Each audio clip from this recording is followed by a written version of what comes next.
عبادات ایمان کا بنیادی جز ہیں اور ہم بطور مسلمان عبادت کرتے ہیں. میں جاننا چاہتا ہوں کہ ہمیں عبادات خدا کی محبت میں کرنی چاہیے یا ڈر اور خوف سے؟ جی دونوں طریقوں سے. یہ جو صوفیاء نے آپ کو پٹی پڑھا دی نا کہ اللہ کا خوف نہیں اللہ کی محبت ہونی چاہیے، اور انہوں نے پھر کہا جی خوف بھی صرف اس قسم کا خوف ہونا چاہیے جیسے کسی شخص کو یہ خوف لاحق ہوتا ہے کہ اس کا محبوب اس سے روٹھ نہ جائے. یہ ساری کی ساری شعر و شاعری والی باتیں ہیں. ٹھیک ہے نا، ایک پھیرا لگیا نا دوزخ دا تے سارا تھوڑا عشق نکل جائے گا. ہاں یہ قرآن کی تعلیمات نہیں ہے. قرآن میں یہ ٹاپک درجنوں جگہ ڈسکس ہوا ہے، اور جس چیز کو ہمارے صوفیاء کا طبقہ نٹوریس بنا کے پیش کرتا ہے نا، اللہ تعالیٰ نے اس چیز کو مسلمانوں کے لیے عقیدہ بنا کے پیش کیا ہے. یہ سورہ السجدہ آپ دیکھیں، پارہ نمبر 21 میں سورت نمبر ہے 32. اس میں اللہ تعالیٰ نے مسلمانوں کی اہل ایمان کی نشانی بتائی. آیت نمبر 16 میں تتجافا جنوبہم عن المضاجع، ان کی جو پیٹھیں ہیں وہ بستروں سے الگ رہتی ہیں. یدعون ربہم خوفا وطمعا، وہ اپنے رب کو اس کے خوف اور لالچ کے ساتھ پکارتے ہیں. طمع کا لفظ استعمال کیا ہے. ہم تو لالچ کو برا لفظ سمجھتے ہیں. وَمِمَّا رَزَقْنَاهُمْ يُنْفِقُونَ، اور وہ خرچ کرتے ہیں اس میں سے جو ہم نے ان کو عطا کیا ہے. اللہ سے خوف بھی رکھتے ہیں اور طمع بھی رکھتے ہیں. خوف کس کا؟ جہنم کا. اور طمع کس کا؟ جنت. تو یہ کوئی لالچ کا لفظ کوئی برا لفظ تو نہیں ہے. ہاں جب برے معنوں میں استعمال ہو رہا اس وقت برا ہے. یہ تو قرآن پاک کی تعلیمات ہے. پھر سورۃ الفرقان جو ہے پارہ نمبر 19 کے اندر اینڈ پہ جا کے اللہ کے اولیاء کی 12 نشانیاں اللہ تعالیٰ نے بیان کی ہیں. اس پہ میرا پورا مسئلہ نمبر 120 ہے. اللہ کے صحیح اولیاء کے 12 جو نشانیاں کہ 12 چیزیں ان میں ہوں گی وہ ولی ہوں گے. ایک تو تواڈے ولی نے نا جتنے بندے زیادہ ٹور جان، پاویں گرو نانک کو ٹور جان. اور ایک یہ ہیں اللہ کے نیک بندے. اللہ تعالیٰ فرماتا ہے والذین یبیتون لربہم سجدا وقیاما، سورۃ الفرقان سورۃ نمبر 25 آیت نمبر 64. وہ لوگ ہیں کہ اپنے رب کے لیے سجدے اور قیام میں وقت گزارتے ہیں راتوں کو. والذین یقولون، اور وہ ہیں جو اللہ سے دعا کرتے ہیں ربنا اصرف عنا عذاب جہنم، اے رب ہمارے ہم سے جہنم کا عذاب دور کر دے. ان عذابہا کان غراما، بے شک دوزخ کا عذاب ہمارے گلے کا پھندا بن چکا ہے. تو یہاں وہ کیوں نہیں کہہ رہے کہ اللہ میں تیری محبت میں ہوں مجھے کوئی نہیں من بے شک سٹ دے دوزخ سے. اللہ کہہ رہے ہیں میرے نیک بندے کہتے ہیں کہ یہ ہر وقت پھندا ہے ہمارے گلے میں، لٹکتی تلوار ہے ہمارے سر کے اوپر کہ تو نے ہمارے لیے جہنم بنائی ہوئی ہے، یا اللہ اس کو تو دور کر دے ہم سے. انہا ساءت مستقرا ومقاما، بے شک جہنم تھوڑی دیر رہنے کے لیے بھی بڑی بری جگہ ہے اور زیادہ دیر رہنے کے لیے بھی بڑی بری جگہ ہے. اس میں وہ بھی جواب ہو گیا جی خیر ہے تھوڑا سا پھیرے ہی لگے گا. اللہ کہنا تھوڑا بھی نہیں برداشت. تھوڑا دنیا میں آپ ایک موم بتی کے اوپر یوں ہاتھ رکھ کے نہیں برداشت کر سکتے سرکار، شے کی ہو. اگر دنیا میں کسی کو کہا جائے نا کہ ایک نماز چھوڑنے پر آپ کو 10 بائی 10 فٹ کے کمرے میں 100 کوبرا سانپ، 100 کالے بچھو، ان کے ساتھ فجر سے زور تک وقت گزارنا پڑے گا، جتنے بھی ڈھنگ مار لیں حسب توفیق، تو کوئی بندہ تیار نہیں ہوگا.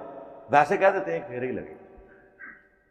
تو یہ جو صوفیاء نے کانسیپٹ دیا نا، وہ کہتے ہیں جی رابعہ بصریہ کہتی تھی کہ جی انہوں نے ایک دفعہ نا جی اٹھایا ہوا تھا ایک ہاتھ میں لوٹا اور ایک ہاتھ میں آگ، یعنی وہ کوئلے اٹھائے ہوئے تھے، اور کہنے لگی جی میں اس لوٹے سے جہنم کو بجھانے جا رہی ہوں اور اس کوئلے سے جنت کو آگ لگانے جا رہی ہوں. یار یہ عقیدہ ہی کفر ہے. جنت کی تو نعمتوں کو فنا ہی نہیں ہے، جنت کو کون آگ لا سکتا ہے؟ اور جہنم کی آگ کون بجھا سکتا ہے؟ تاکہ لوگ اللہ کی محبت میں اس کی عبادت کریں، اس کے خوف اور جنت کے لالچ میں نہ کریں. واہ واہ. تو قرآن تو کچھ اور کہہ رہا ہے. اب عشق مشوقی کے کیس میں تو یہ بڑے اچھے جملے لگتے ہیں. میں کہتا ہوں جی آج اللہ کی جیسے اناؤنسمنٹ ہونا کہ کام چک کے رکھو میں کوئی عذاب نہیں دیا گا. لیکن میں جنت بھی کو نہیں دینی. لوگ کہیں گے حضرت جنت اپنی کول رکھو, میں اینو ہی جنت بنا لگا. ہاں آج آپ ذرا عذاب کی یہ تلوار اٹھا لیں, دیکھیں کیسی دنیا میں انارکی پھیلتی ہے. یہ عذاب کی تلوار جو لٹکی ہے نا, اس کی وجہ سے انسان کا قبلہ درست رہتا ہے. لہذا جو لوگ بھی ان چیزوں کے خلاف بولتے ہیں نا, آپ سمجھ لیں کہ یہ انتہائی جاہل لوگ ہیں, یا یہ غدار ہیں جو مسلمانوں میں گھسے ہوئے ہیں. اللہ اور اس کے رسول عز و جل و صلی اللہ علیہ وآلہ وسلم کے دشمن ہیں, لبادہ انہوں نے مسلمانوں والا اڑا ہوا ہے. کیونکہ قرآن تو وہ ہے جو کتابوں میں, قرآن کی تعلیمات تو وہ ہے جو کتابی شکل میں ہمارے پاس موجود ہے, سنت کی شکل میں, کتابی شکل میں موجود ہے. یعنی اسی کو تو ہم نے عرض کیا ہے کہ مرنے سے پہلے اے مسلمان کر لے اس پہ غور, کتابوں کا خدا اور ہے, بابوں کا خدا اور. وہ بھی اسی خدا کو مانتے ہیں لیکن ان تعلیمات کے ساتھ نہیں جو آسمان سے نازل ہوئی. تو یہ جذباتی جملے ہیں کہ جی ہمیں یہ, سیدنا علی کی طرف بھی انہوں نے مشہور کیا ہوا اس طرح کا قول. سیدنا علی کیا اس طرح کی بات کر سکتے ہیں؟ یہ سارے جذباتی جملے ہیں. آپ نے قرآن و سنت کی تعلیمات کے انڈر, یہ تو اسی طریقے سے ہے کہ جی آپ یہ کہنا شروع کر دیں کہ جی شیطان نے کیا کہا تھا کہ میں آدم کو سجدہ نہیں کروں گا. اپنی طرف سے وہ مواحد بن رہا تھا بہت بڑا, اللہ نے اس کو ریجیکٹ کر دیا. اللہ کو سجدہ کرنے سے انکار کیا تھا اس نے, اللہ کی مرضی نہیں مانی تھی اس نے, کہ اللہ نے کہا کہ اسے سجدہ تعظیم ہی کرو, اس نے کہا اس کو نہیں کروں گا, تجھے کر لوں گا, میں اس سے بہتر ہوں. تو اللہ کی مرضی کے مطابق چلنا ہے. اس طرح کوئی شخص کہے کہ جی میں نے پیغمبروں کو نہیں ماننا, صرف اللہ کو ماننا ہے, تو کیا اللہ تعالیٰ ایسے شخص کا دین قبول کرے گا؟ نہیں. اب وہ لاکھ کہے کہ جی اے اللہ میں کسی پیغمبر کو بھی تیرے ساتھ شریک نہیں کرنا چاہتا, میں اور تو ڈائریکٹ پیغمبروں کو بیچ میں سے نعوذ باللہ نکال دو, ایسے ہو نہیں سکتا. اور اللہ نے کتنا زور دیا, لقد کان لکم فی رسول اللہ اسوۃ حسنہ, رسول اللہ کی زندگی میں بہترین نمونہ ہے. یعنی کوئی شخص میری محبت میں بھی میرے ساتھ کوئی ایسا عقیدہ کلیم نہیں کرے گا جو میں نے تعلیم نہیں کیا. جو رسول اللہ تمہیں دیں گے, جو نبی علیہ السلام تمہاری تعلیمات, اللہ کی تعلیمات کی روشنی میں تمہاری تربیت کریں گے, تم نے اس کو فالو کرنا ہے. انسانوں کو رول ماڈل اسی لیے دیا جاتا ہے کہ کوئی شخص اللہ کی محبت میں اللہ کے بارے میں کوئی غلط عقیدہ نہ رکھ لے. لوگوں نے رکھے نا غلط عقیدے, کیسے کیسے عقیدے رکھے.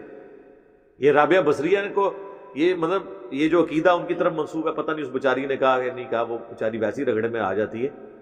تو وہ لیکن ظاہر ہے کہ لوگوں نے ان کے ساتھ منسوب کیا. تو اس کے مقابلے پہ میں کہتا ہوں کہ جی یہ تو رابعہ کا عقیدہ ہے, اور ایک ربیہ کا بھی عقیدہ ہے.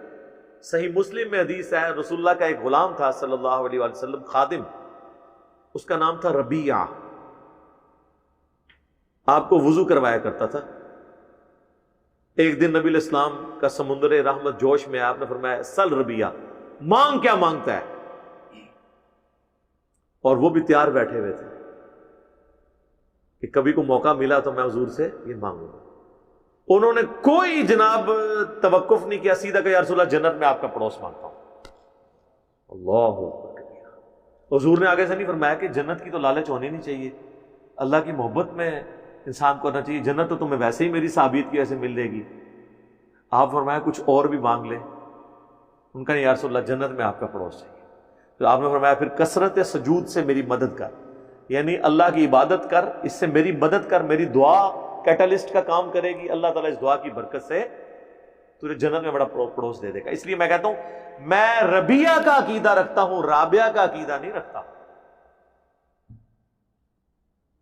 تو یہ صحابہ کرام کا عقیدہ تو یہ تھا, آپ کو جناب انہوں نے یہ بتایا ہوا ہے.